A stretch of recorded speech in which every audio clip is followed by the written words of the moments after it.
अस्सलामु अलैकुम रहमतुल्लाहि व बरकातुहू। हाफिज मुनीर अहमद हैं शुजाबाद से। जी हाफिज साहब की बिला। अस्सलामु अलैकुम व रहमतुल्लाहि व बरकातुहू। जनाब मुफ्ती साहब, सवाल अर्ज़ ये है कि ज़कात का पैसा इमाम को तनख्वाह की मद में दे सकते हैं या उसकी मदद कर सकते हैं, जैसा कि वो महसूस हो कि या उसका इल्म भी हो, ये गरीब है और ज़कात का मुस्तहिक है, तो क्या उसको दे सकते हैं? जनाब जवाब इनायत फरमाए। अस्सलामु अलैकुम रहमतुल्लाहि व बरकातुहू। जी हाफिज साहब, आपने सवाल किया कि ज़कात का पैसा क्या इमाम साहब को उनकी तनख्वाह की मद में दे सकते हैं? जी मोहतरम, ऐसे ज़कात अदा नहीं होगी। अगर आप ये चाहते हैं कि ज़कात की रकम जो है वो उसमें तनख्वाह दे दी जाए, तो ऐसे ज़कात नहीं होगी। ज़कात के लिए शरीफ फ़कीर को मालिक बनाना ज़रूरी है।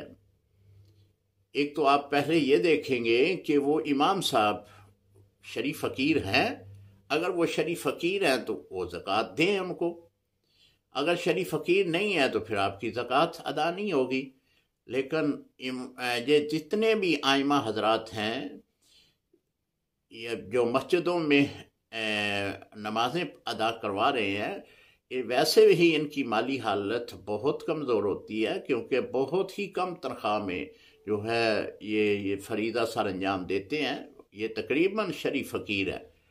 आपकी ज़कात तो अदा हो जाएगी, लेकिन आप अगर ये सोचें कि तनख्वाह के बदले हम तनख्वाह जो देनी है वो ज़कात में ही दे दें, तो ऐसे में ज़कात अदा नहीं होगी। क्योंकि जो ज़कात का पैसा है वो आप मुआवजे के तौर पर अदा नहीं कर सकते।